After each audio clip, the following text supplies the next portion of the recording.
I think the things that make a studio successful is, again, hustle, creativity.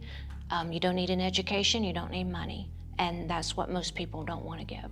They want to do it the easy way, and then they wonder why classes once full are now half empty. Right. New, improved, improving. If it can't keep getting better, then it's the same. Welcome to this week's Escape Your Limits podcast. Today, we're speaking to the founder of a one-of-a-kind design and consultancy agency that is reimagining the fitness experience. From pole dancers to secret doors that conceal male strippers, she's breaking the mold with her award-winning and unforgettable boutique studios, gyms, and hospitality locations. Regardless of size, scale, or location, each unique project is an exceptional piece of architecture that leave no detail to chance. Today, she shares the sex appeal around her studios, which seductively entice people to return, how to avoid designing a studio for the owner, but instead through the eyes of the instructor, and how she builds community from the construction crew to the fitness team to ensure her projects succeed. So please enjoy this week's special with Barbara Chancey, owner and founder of the Barbara Chancey Design Group.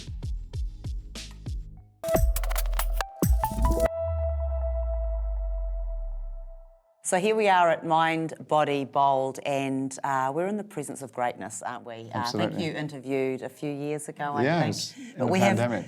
We have Barbara Chancey, who is from Barbara Chancey Design Group, and there is just a wake of brilliance around the planet at that very high level because you create unforgettable, amazing, beautiful, fitness transformational spaces that come from a place that I think, we've both talked about it, from truly outside the box, things that do not exist now, you bring into creation. So we're hoping you can share some of that insight with us. I think we've tried to elevate the benchmark in fitness design through the eyes of the instructors. And that's where it all started. You know, this is not about me, but I was teaching spinning, the original Mad Dog, in the early 90s, and yoga at a gym that was designed by an architect. And it didn't meet the needs. And I was so frustrated. And so I made a deal with the owner. I said, look, this is how you get your way. I said, I'll make a deal with you. If you just let me redesign this studio, you don't have to pay a dime, and if your membership doesn't double in a year, I won't turn in my receipts. It's a win-win, right? So suddenly, nights and weekends, I was working all night. We transformed it completely, and this was in 1992. This was probably the first studio. We remember. Do you remember? You were there. We were there. Most of the people were in diapers then, but nonetheless, 20 bikes went to 40, 40 went to 60, and for 10 years, there was not an empty seat. And that's momentum. So yes, you can design it, you can buy the equipment. We had people riding broken bikes just to be in the presence. A stage where we could have 6 instructors if we wanted to, so it wasn't just about me. But nonetheless, so I took that concept and I started knocking on doors, because I also taught yoga, and I realized that there was a respect in yoga. Nobody leaves, nobody comes in, but the architects back in the day, there's a mirror, right, and a glass, and everybody waves, like it was just ridiculous. So I knocked on doors very quietly, and of course people laughed and said, boutiques are a fad, who would ever want that? Why would you want to ride a bike in the dark? And so I realized that they didn't understand. And so everything that I do moving forward is through the eyes of instructors, because they're the ones, as you know that, they're the heart and soul. And if instructors are happy, you're very happy. If they're not happy, they call me and they open against you. And so everything that we do, in fact, I would say 90% of the phone calls that I get are from instructors who are so frustrated because whoever designed their space or whoever owns it never taught a class. And like, if you've never had the joy of a playlist, how can you possibly design like a restaurant? The first thing we want to know is the menu, and then we can design the kitchen. And so we go in from a different approach, and we also believe that instructors can do much more than put a few batteries in a mic pack. So we provide creativity. Creativity cannot be purchased. It cannot be stolen. You can't look at it on Pinterest. It comes here. And so we design spaces for the next 10 years. Anything new triggers momentum, but it won't sustain momentum. A new studio, a new gym is great for maybe a year or two. And then 10 years, where are they? And in that original story I told you, 10 years later, we did not have an empty seat. And there's more to that than the exercise. Fitness is between the ears, not below the neck.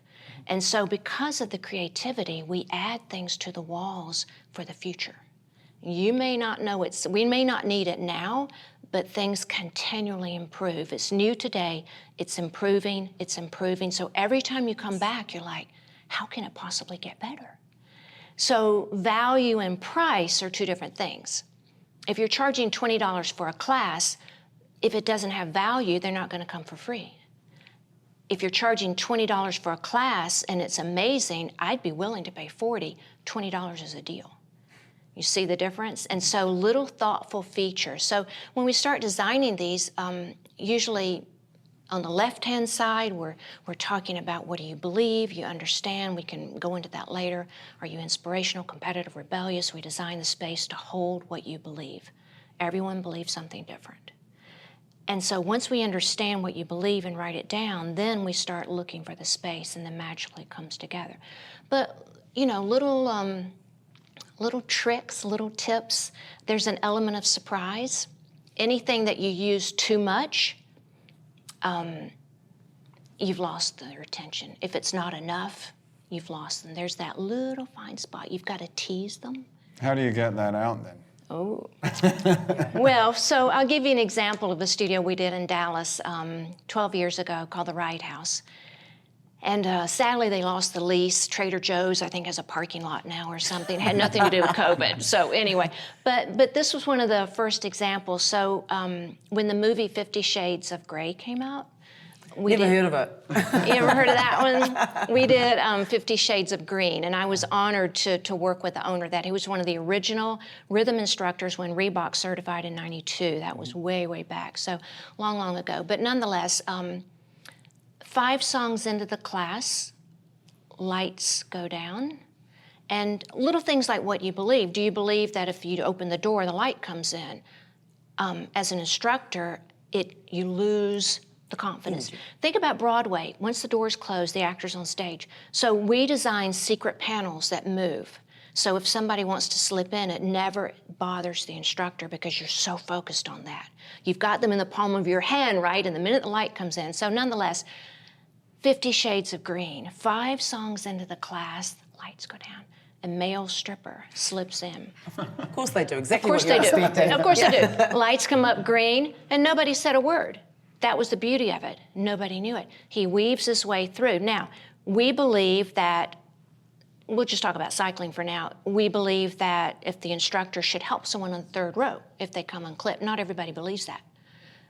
Certain brands pack the bikes in because they don't want their instructor getting off the podium. But we did at the Wright House, that's their job. So we put an extra 18 inches between the second and third row. Meanwhile, he can weave his way through, dropping articles of clothes. Went out the side door, never to be seen again. I'd pay $40 for that. I'm just saying. I paid a lot more for that. I'd pay a lot more for that. I want another class. But if you do it too much, and so the whole point was that like it never happened. Right. That's when people go and talk. Right. They don't talk about, I got this many miles I burned. Nobody cares. Life is hard. Don't make me win my class. So whether it's no matter what the element is, there's a creativity. So the instructors just keep getting better and better and better, and they're like, I've got a surprise for you. Salt Lake City, we did, it was actually Centerville, it was called Cure. We like to name them, we brand them, I'm a control freak, but it's like thousands of pieces, and so everything comes together, but Cure with a Q, be better humans.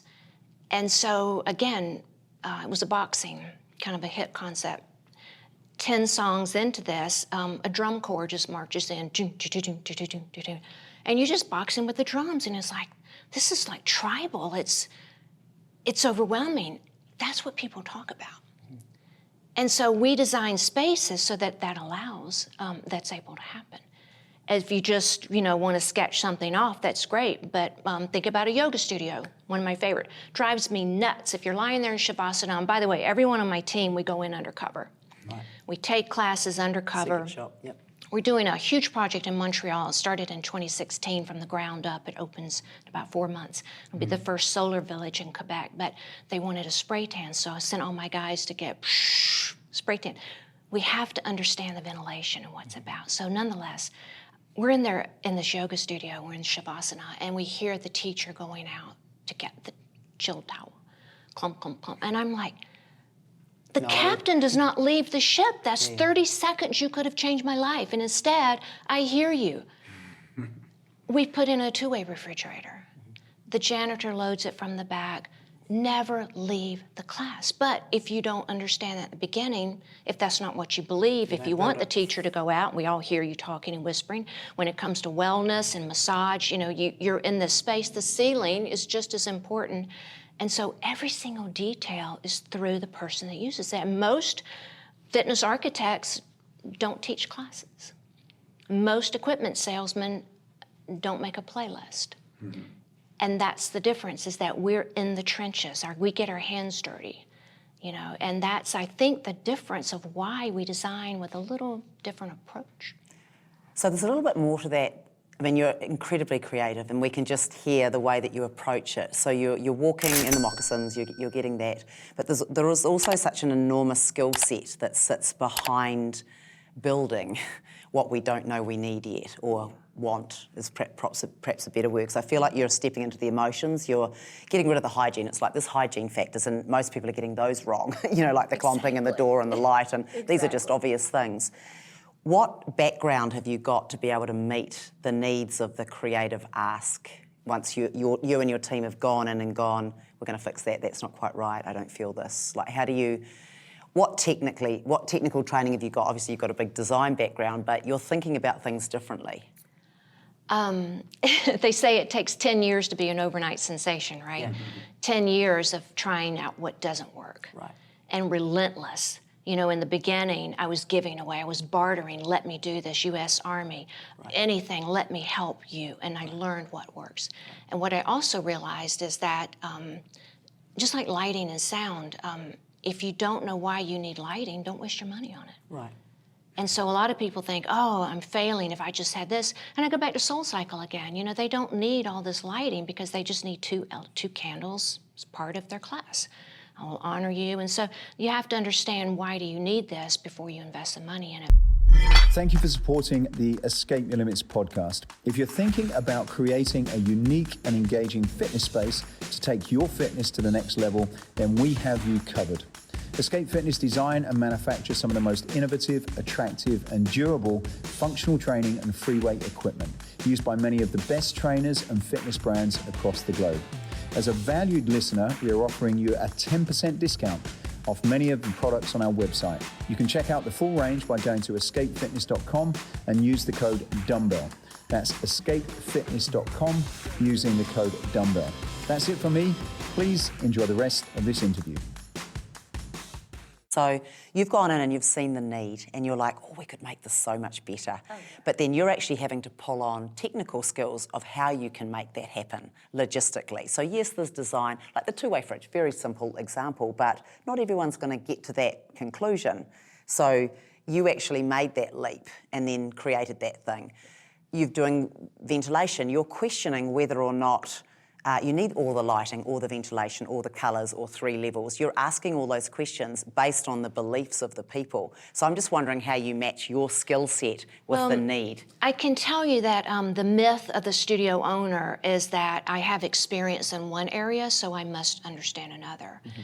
Our most successful clients say, teach me everything. Mm-hmm. So for example, to answer your question, we don't advertise. Mm-hmm. All right, we're just very difficult to find. I'll get once in a while a request on my website, a phone call, and it's the personality and the connection comes first. If it's someone who says, I've got 6 gyms, I own them, I've been in fitness all my life, I work in School of Business, that's not who we want to work with. Mm-hmm. We start from the beginning as startups. We teach you everything. We even teach you construction terms so that you can go in. We help with financing. We prepare you so that you can walk in and present yourself with knowledge. And so everything from pitch decks, and we do a lot of donation services, mm-hmm. you know. We just kind of make up the prices depending on what the person is going to do with the studio. Mm-hmm. A lot of it is philanthropy based. Mm-hmm. We're helping a couple of kids right now in South Georgia, and absolutely we'll help you. You know, but the point is to start at the very, very beginning and help them understand what they're getting into. They have the passion, they're the trailblazers. They don't want to be a franchise, and those are two different personalities. They live or die by their own intuition, and they don't blame people. But we hold their hand every step of the way. And so we start getting to understand, for example, naming them. Usually I like to name or at least help them. If people are not wearing your shirts in your retail, if you're not making a substantial amount off of that, it's a really bad brand, and it's a logo that nobody likes. But you told me when we met, we'd had a sort of a conversation about a year ago about T-shirts, and I remember writing it down. You was like, "Look, people don't care about your brand; they're interested in a statement." Absolutely. So just Well, explain you go that. back to Nike, you know, it's just do Just it. do Nobody really cares about that. And so what happens is people get fixated on a name. And I have a pretty strong marketing background, okay? So I dip into that a little bit. But it's more about who you are and what you believe. Your brand is not what you do or sell. Your brand is here. And so normally what we like to do is start taking concepts. For example, Shine Cycle in Brunei. That's a good example. I got a random request for information, Abel, Kaya, I had no idea. I intentionally will never Google anybody. I will never research who sends a request. I don't want to know about you. I just want to hear your story, and we don't do FaceTime. I want to hear. Sometimes when you are looking at someone, they're not always completely honest. So we just schedule a call, and in the case of Brunei, wonderful conversation. That was the end of it. I'm here if you need me. If not, I don't follow up. They're big boys and girls. I love it. I mean, you know, if you want me, I'm here. And so about 6 weeks later, I got another email that said, "Hey, I'd like for you to talk to my business partner, Bahar Jeffrey." And at that time, I thought, I need to find Bahar Jeffrey. When I realized that this was the Princess of Brunei, and I wrote her back and said, "Girl, you didn't tell me you're the princess." Like, Yeah, come you didn't on. ask and you didn't know. Google It's and like, you come didn't. on. And so because of that, you know, we changed her name and we kept everything very quiet. The world had no idea what we were doing behind the scenes. But I asked Azima, I said, "Tell me what you believe. What are some things about people that you believe?" And I'll never forget, she said, "I believe everyone has a little light inside of them. And sometimes it's a flicker, sometimes." So I started writing and I started researching, and at that moment, Shine Cycle was born. Shine, and so Art Deco. Now, everything glowed. We powder coated the bikes gold, and so it's a hits concept as well. Very, very Art Deco and just gorgeous. And one nice thing is that the gold powder coated bike moves around so that no one ever knows who's on it, like the Golden Egg. And of course, we change the number, so when you book a class and they get a prize, it could be a massage, but every class, the bike moves. That's fun, but that came from getting to know the relationship of the client. In the case of Turn in Atlanta, that was one of my favorites. We found the location and helped them. Turn is part of the word nocturnal. 4 times a year when the seasons turn, the bikes, the kettlebells, the yoga mats go outdoors at midnight for nocturnal charity. So suddenly, sweat gold and the studio design, walnut, black, it came to life just based on what you believe. Does that make sense? I put studios in categories. They're inspirational, competitive, rebellious. They usually go into one of those. And when there's conflict, that is one step closer to failure. The minute there's contradiction, the minute something does not work, and contradiction can be in vocabulary. So we even manage the words that come out of your mouth at the front desk. 10 words you'll always say, 5 words you'll never say. I've had clients call me to say, "I'm going to open a studio because if she calls me doctor one more time, judgment. We're judgment free, you know, we love everyone, but we're going to judge your age and we're going to judge your status."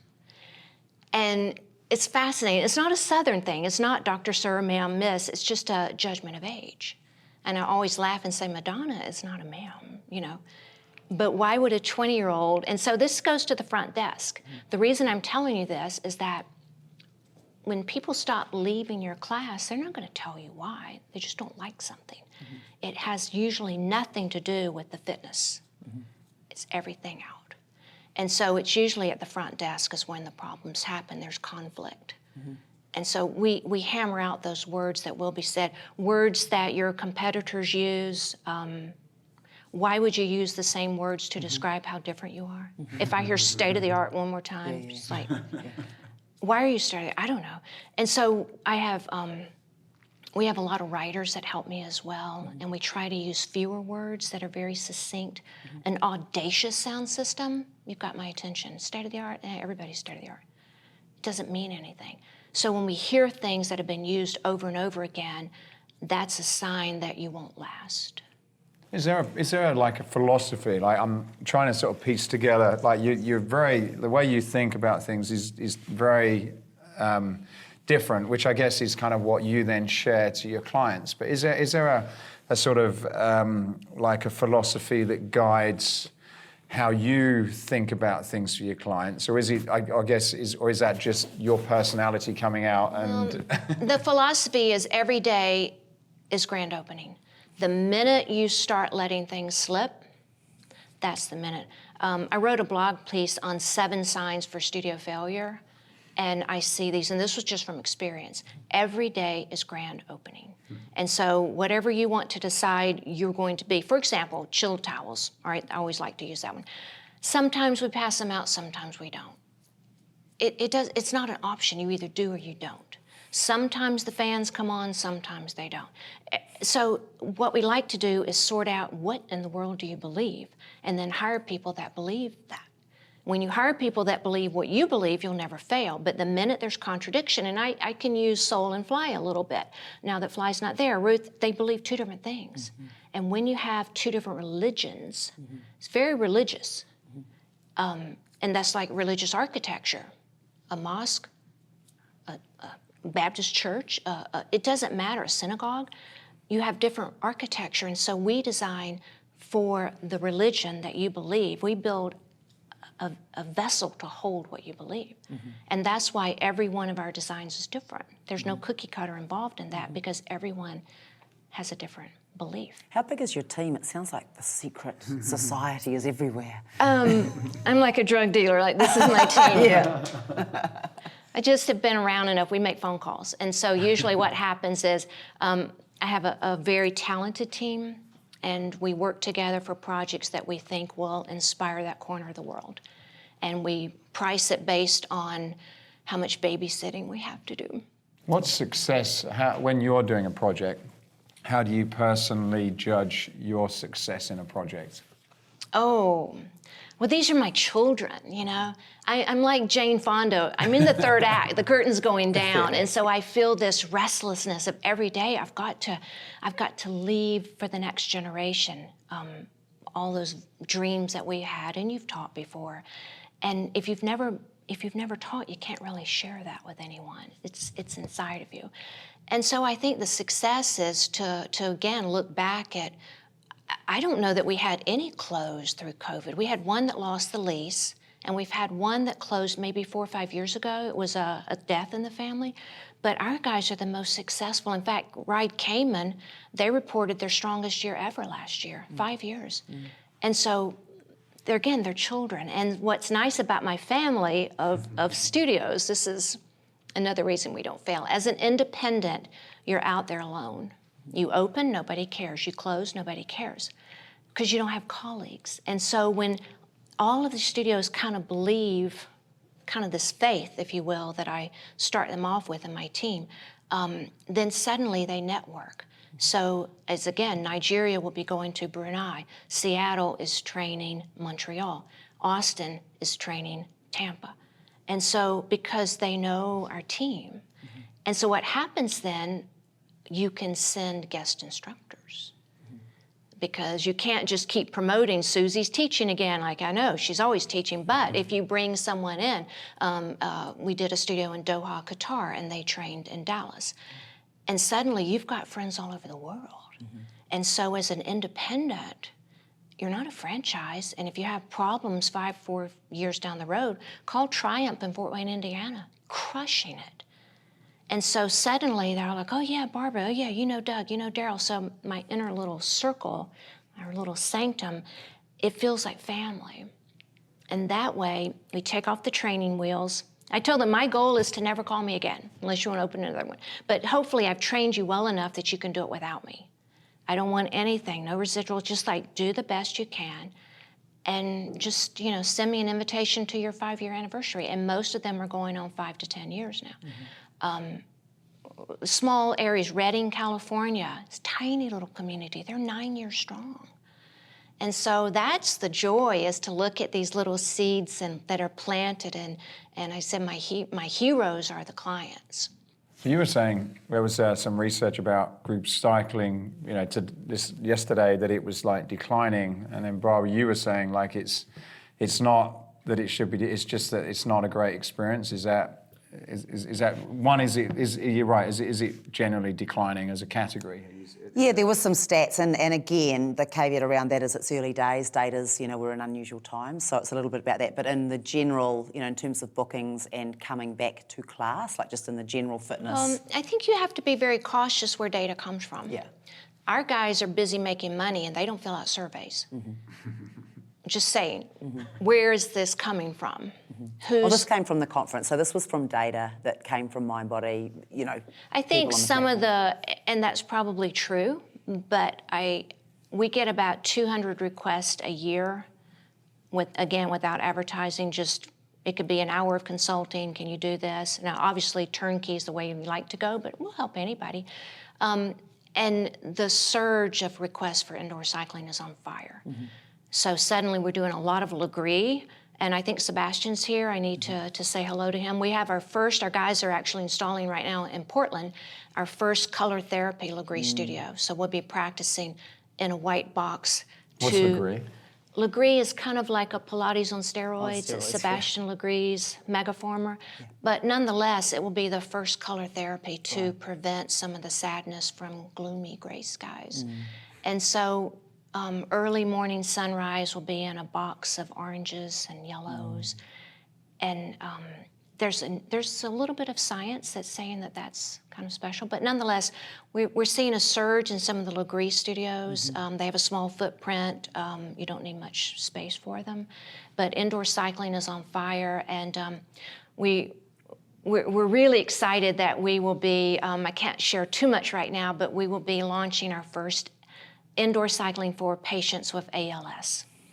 And so in my mind, that's a crying need because, again, fitness is through the years, but to be able to have ALS patients come and actually take a class and to be with a group. And so we see alternative athletes and Parkinson's, and there's so much data there. We're seeing an increase indoor cycling in senior care homes. I mean, who wouldn't want mom to be in the Frank Sinatra ride? It's just, I had the privilege of working with President Carter many years ago. It's not a political thing, but I just got a call to put a studio in Plains for him.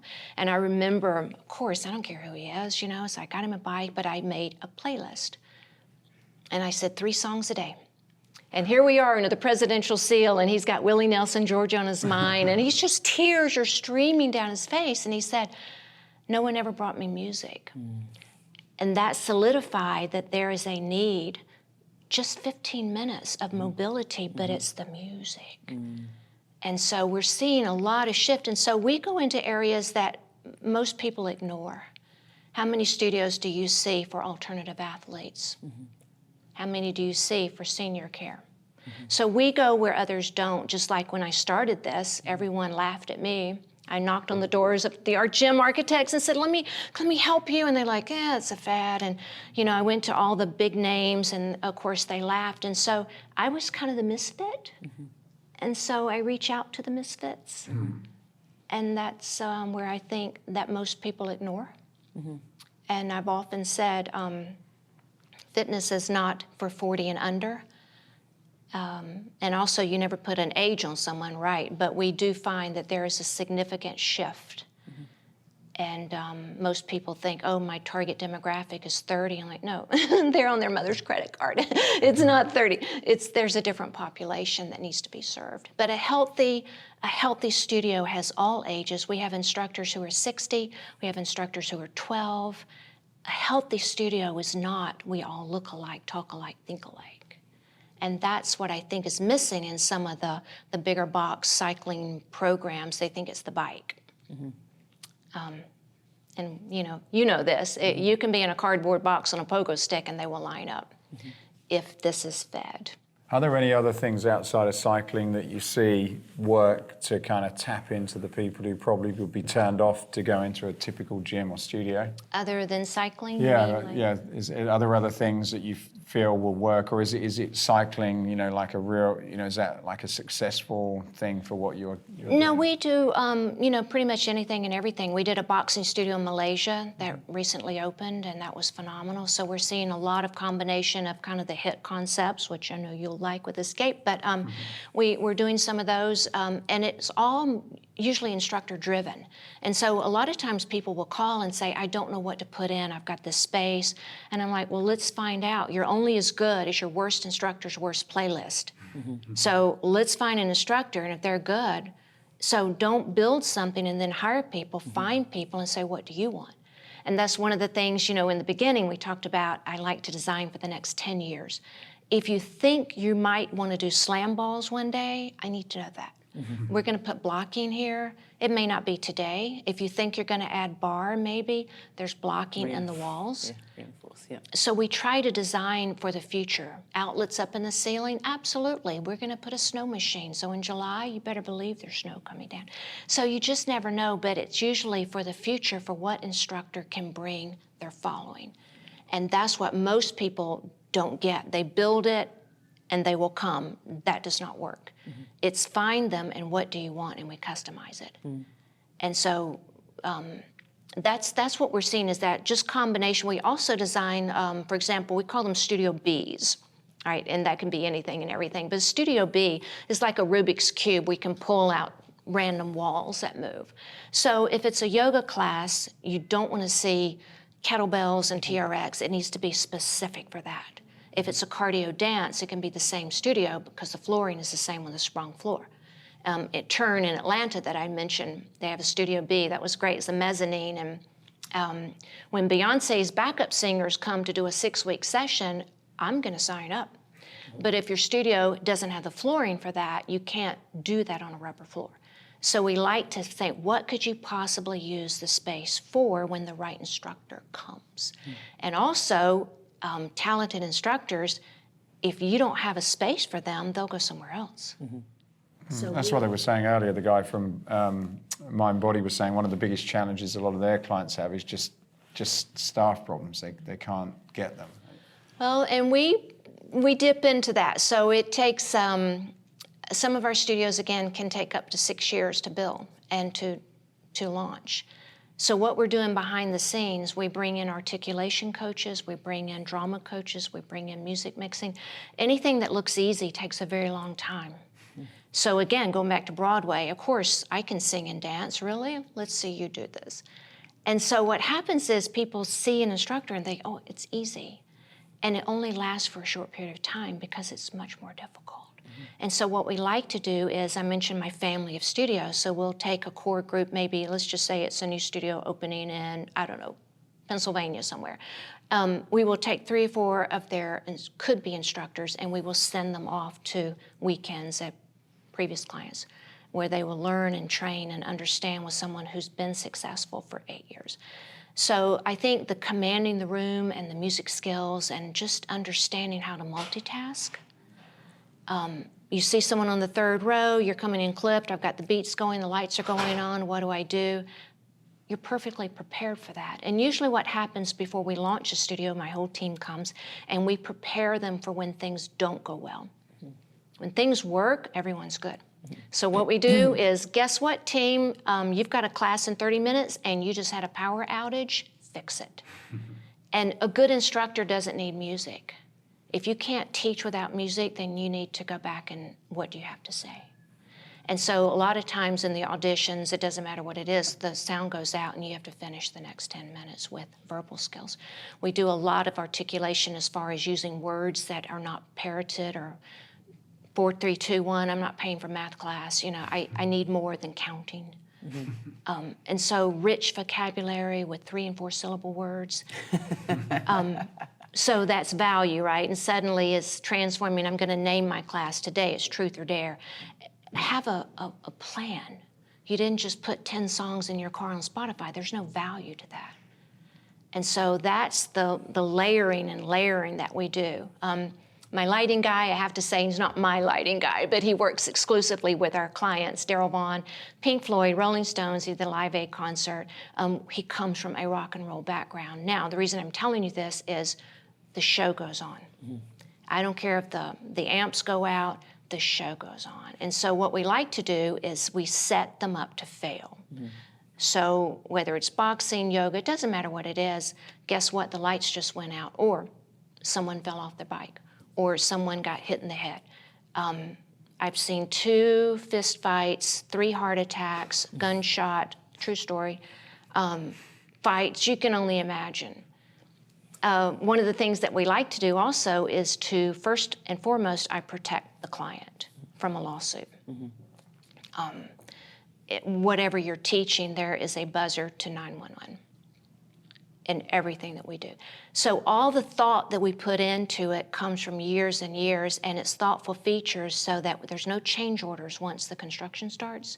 The full set of plans, the branding, the colors, everything. So if I die tomorrow, you can open up 6 more studios, and you have the tools. The branding assets, they're just like, it's like branding porn, you know, you're just like, oh, 39 pages of just beautiful backgrounds, and we're very selective about who we use for that. We've got some great graphic people on board, but so just like the buzzer to the front desk, there was a studio that we did in San Diego, Pure, and they've been around, so successful. The front desk during the class, I think the girl left to, I don't know, go wash her hands or something, and a couple of homeless dudes came in, certainly fine, but they heard the music, and they opened up the door, so you're teaching, and all of a sudden, you've got a couple of shopping carts, you know, what do? You know, we've already practiced for that. We've already prepared for that. You just keep teaching, and the buzzer presses, and then it's handled. So we prepare them for when mock classes, you know, whether it's yoga or anything, suddenly I just had a heart attack. What are you going to do? So when you're anticipating failure, as he said, when things work, you're great. But let's see how good you are when they don't work. And that's the beauty of the performance that comes out. So you don't know whether it's a stripper or a homeless person. Or a heart attack, yes, stripper or a heart attack. Is What's this it going to real? be today? Well, and Shine, this is a great story. So for Shine, again, Brunei. Now, granted, it's not for everyone, but Mother's Day. What are you going to do for Mother's Day? So they flew in Stevie Wonder's saxophone player. Gets better. 5 songs into the class. It was a hit class. No announcement. No one had any idea. The lights go down, and he plays Isn't She Lovely? Slips out. I'd pay $40 for that. You see where I'm going? And that's what most people don't have. All you need to be successful is hustle and creativity and us. No, I'm just teasing. But that's what most people don't have. And does that, do those things from a commercial perspective, you know, like making, because there's a huge amount of work to get to that level and so many pieces. Does that work commercially, like flying this guy over, and do you get either the word of the mouth or the retention for that to kind of elevate your business, you know, from a, you know, to sustain a business? Well, not really. As again, we're very secretive. And what's funny is my website, if you go there, it's just a tip of the iceberg because clients are paying me to keep their secret secret. And so it's not about us. We have no ego. Everyone on the team, we're in kind of that 3rd phase of life. It's not about us. We call ourselves balcony people. We're just up there clapping for you. And so because of that, we don't talk much. We don't post much. We don't share much. Everything is very quiet. And as I said, that's how it should be. But for the client, so like if for their businesses, you know, to do some of these things and go to that effort to, you know, for a single studio, I know you say that they're going for 10 years, so I guess it must work for them, but... And it is Brunei, darling. Yeah. No, but you'd be surprised. As I said, we did one in Triumph in Fort Wayne, and we had breakdancers that came in. You know, it's just something fun. But I give them. I mean, I'm the taskmaster. So the minute you sign a contract, you've got homework. You've got to read these 6 books. You've got to watch this DVD, and you've got to tell me by Tuesday what your answer is. And that tells me, is this a hobby? hobby or a business. If it's a hobby, then that's fine. It's a playhouse. If it's a business, you treat it like a business. For example, and you'll appreciate this, I'm just respect the history. If you're opening a coffee shop, you understand the beans. Costa Rica, where are the Jamaican beans? You really understand. It's not that you just like lattes. If you're opening fitness, you don't even know the history. And I think we talked about on the podcast one time, with the very first fitness business, does anyone have any idea when it opened? You're in fitness and you don't know the founder of fitness? How can you possibly claim to know? 1929, Charles Atlas during the Great Depression. People are jumping out of buildings because they've lost their fortunes, and he opens the first fitness business. When the economy tanks, fitness goes up. That brought self-esteem when you can't travel, and so people need to tap into that. Just like the history, of Bikram, of understand the difference. Spinning is so funny. I'll get a call. I'm going to open a spin studio. I'm like, you don't know anything. I'm just teasing. But understand, respect Mad Dog. It doesn't matter if you agree with them, but respect them. If you're Canadian, you can use the word spin because it's not trademarked there. But at least know, because contradiction means somebody's wrong. So if you call it this, I call it that, functional training, CrossFit, I don't know what it is. I just want to open it. It's shallow. And so we really take it to a level. And the yoga community is very good about this. Tadasana, Chaturanga, Sanskrit, it doesn't matter. They don't make up things. 200 RYT, 500, but when it comes to all this other stuff, it's my signature class. I'm like, No. where did this come from? And what happens is it's my way or your way and contradiction. So in the beginning, what we like to do is write down our, again, vocabulary. How are you teaching? And hire people that will teach like that. And if they don't want to teach like that, they need to go elsewhere. So we start small and strong and solid. This is who we are. This is what we believe. This is why our studio is designed this way. Every single detail, just like the space between the benches, it doesn't matter.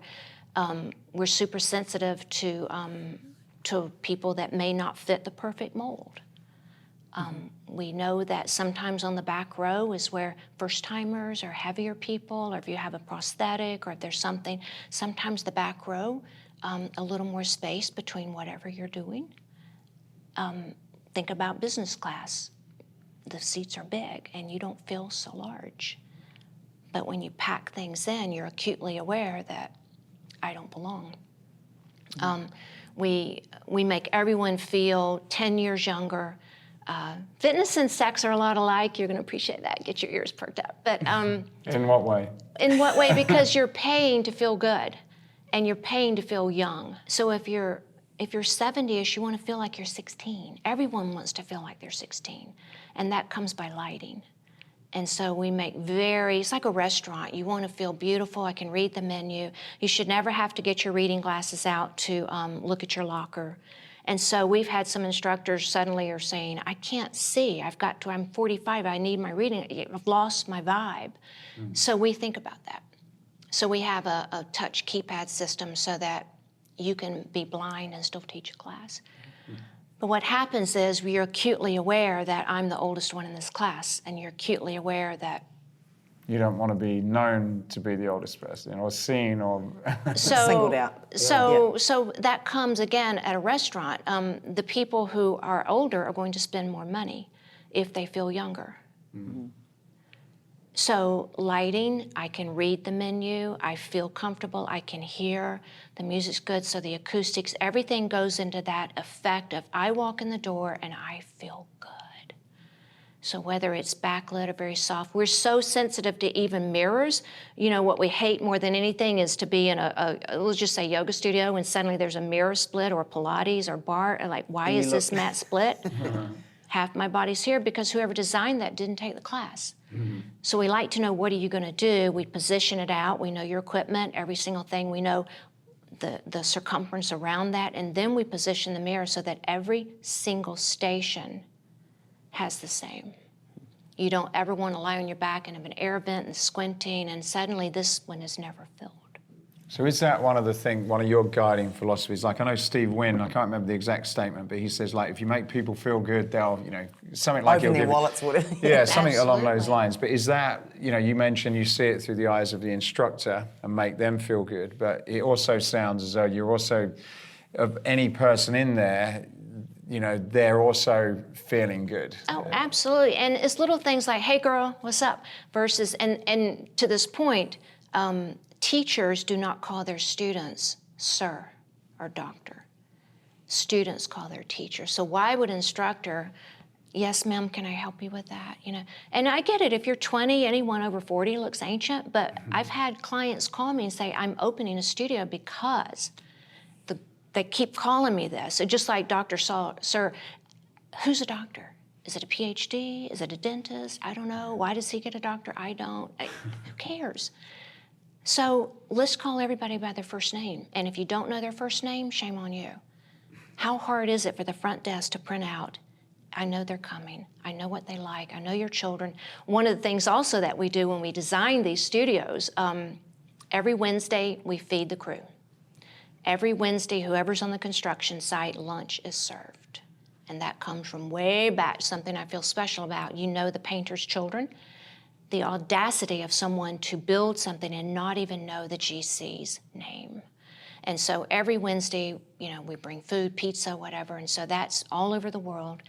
And that's one of, if you're gonna work with me, then we take care of people that take care of you. And guess what? They won't be coming back to put an extra screw in. And so when you respect the people at the bottom, and that's what most fitness people don't. So, when we built the studio in Brunei, Bangladeshians did the project. Phenomenal.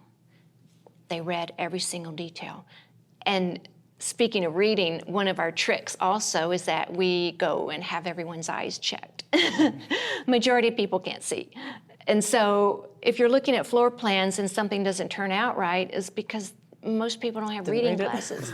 And so what we do is blow them up massive size, and then we load up everyone and say, we're gonna go get your eyes checked. The maintenance crew, if things are dirty, it's not their fault. How many of them can actually see? How many can actually read? And I've learned this, again, very humble, is that not everyone can read. How dare we impose these? You didn't clean this, I'm gonna, they get their eyes checked? And so when you get complaints about, oh, this club, this gym, this studio, this whatever is dirty, well, that's management's problem because they didn't take care of their people. And so that's where the level that we go to. And as I said, we've been on our hands and knees in the middle of the night, sweeping floors. I mean, there's nothing that we won't do. And so we start at the bottom and we just make it a full kind of 1,000-piece puzzle, and every piece goes together. It's really hard to fail. I guess you can't take many of those on. Like the amount of detail that you sound as though you go into is incredible. I've never heard. I'm sure there maybe there's examples, but I've never heard of anything like that. Have you? No, not to this point. We're just obsessed, It's just a calling of sorts. But and so we take again. We have a, it's like juggling. Some projects take 2 to 3 years, others take 6 months. It just kind of depends. So we're always moving around, but we're very selective, and it's not the price. It's just, are you good people? Are you going to help somebody? Philanthropy is the number one thing we ask. Who are you going to serve? And if it's me, then you're not our client. Profit is important, but purpose and passion are first. And sometimes I'll get calls once in a while and it's like, hey, what do we make? And I mean, go get a franchise if that's all you care about. So, but anyway, we're open to any location, any size. We're starting to work a little bit into the hotel space, into some wellness, which is kind of exciting. So my team has come from restaurant and hospitality industry, so they're dipping back into their previous experience and going into the spa world is really exciting. And as I said, we all take massages, and now we're understanding the ceiling. This is not good. I see the stains up here. Who did this? Somebody who never had a facial, right? Or you flip over. So all those tiny little details, and it's the experience. And to answer the first question, when they leave your space, it's how you made them feel. They don't remember the fitness. They remember the experience. Did she know my name? Did he remember, that my daughter is sick? And if the front desk is too busy on their phone that they can't print out the next, it's like 30 people, how hard is it? Then you've got the wrong staff. Bartenders make great fitness people, by the way. They're on it. They can remember this, anticipating. So anyway, but yeah, I think the things that make a studio successful is, again, hustle, creativity. You don't need an education. You don't need money. And that's what most people don't want to give. They want to do it the easy way, and then they wonder why classes once full are now half empty. Right. New, improved, improving. If it can't keep getting better, then it's the same. I guess you wouldn't want to go up against one of your studios, put it that way. No, absolutely. I don't know, but they're joyful, as I said. We just get such joy when we hear good news. And do you deal in all the senses, or are you finding that as you step into spa, the smell, the sound? I mean, and how do you deal with sound? That's like the number one complaint that most studios the get. sound. Well, we can isolate 100 decibels. Right. The Turn studio in Atlanta, the mayor is above the office, is right above the cycling studio. Right. So the most expensive things in a studio are what people don't want to pay for, and that's sound mitigation, plumbing, HVAC. If you have sweaty, you can't flip the classes over, it shorts out the electronics, and then they wonder why their microphones are going out. As far as the sound goes, yes, we are very, very careful about the way everything is built. Sound travels, by the way, through pipes, not through walls necessarily. Right. It's going to travel through outlets and shared spaces. But that is probably the most essential, is having a perfectly, a box within a box. Box in a box, yeah. And typically, just going to Home Depot and getting green glue, that's not going to work. No. But if you're shut down because of sound problems and you have business neighbors, then you've lost the momentum. Yeah. You've got to shut down. And by the way, once in a while we'll get calls, and can you help me? I'm like, well, we could have. But it's late in the game right now.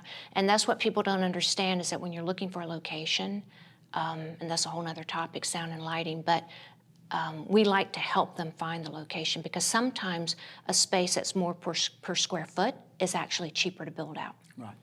And so you'd be amazed, sound complaints from kennels, dog places. Dog kennels, yeah. Their frequency. The dogs bark all night long because they can hear it. And so apartments above is not a problem. We're pretty good at this, but we've had 20 years to practice. Yeah, exactly. And so, yeah. What about scent?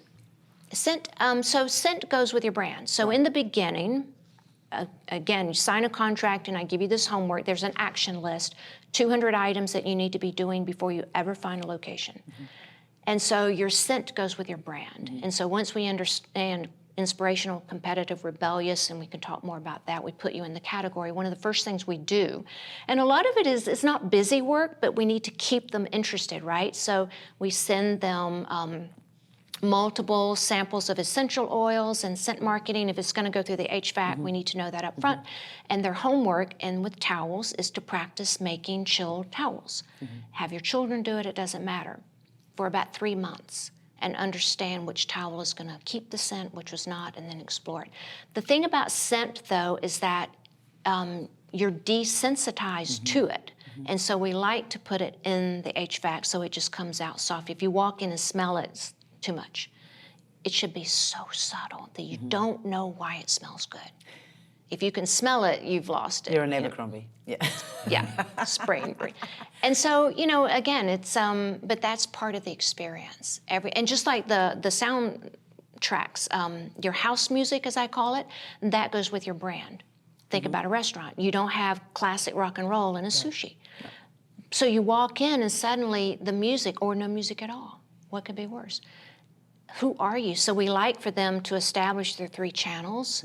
And the house music, the front of the house, is not what you play, obviously. And so all of that goes into those early stages of homework. Who are you? What are you? And why are these channels only allowed? Because if you don't keep up with it, you're going to walk in one day and suddenly there's some really filthy music, and you lost control. And that's when people leave gradually. So whatever you do on day one, it must be consistent.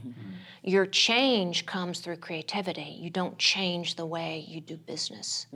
Your hello speech, your ending speech, whatever happens, fans on after 3 songs, fans off before the 4th song ends, whatever it is, that formula doesn't change. Just like flying. Buckle your seatbelts. The structure does not change. The creativity comes when we've got 3 instructors on stage, on podium. We call it stage because contractors don't know what a podium is. They think it's a lectern, right? They're so confused. So anyway, but the scent is important as long as people don't know it's there.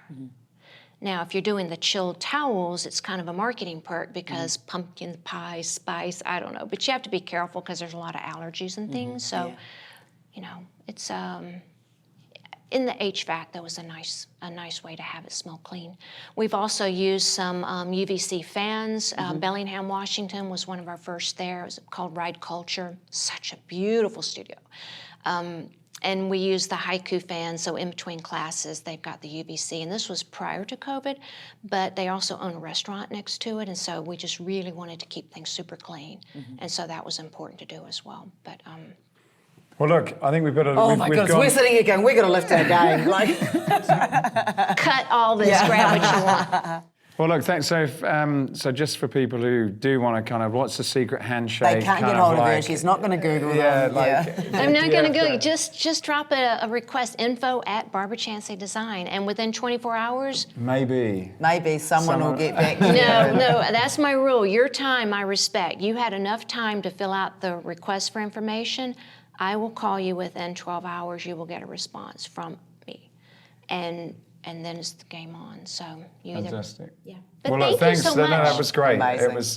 We could have spoken all night. I appreciate you all. But we don't want to give away all your secrets, though. No, she didn't. I think she was holding back. Not at all. But you guys have been influential. I can't thank you and Escape enough, and all that you do at Good Soul Hunting. So it's a team, and that's the thing. It takes a team to make the future. So thank you. Thanks, Barbara. You. All right, Good to see you. Appreciate you. Thanks. Oh. Hey, I hope you enjoyed this podcast. If you did, then please go over to iTunes and subscribe to the Escape Your Limits podcast. Leave a review, leave a comment. It really would help us a lot to continue to keep these going.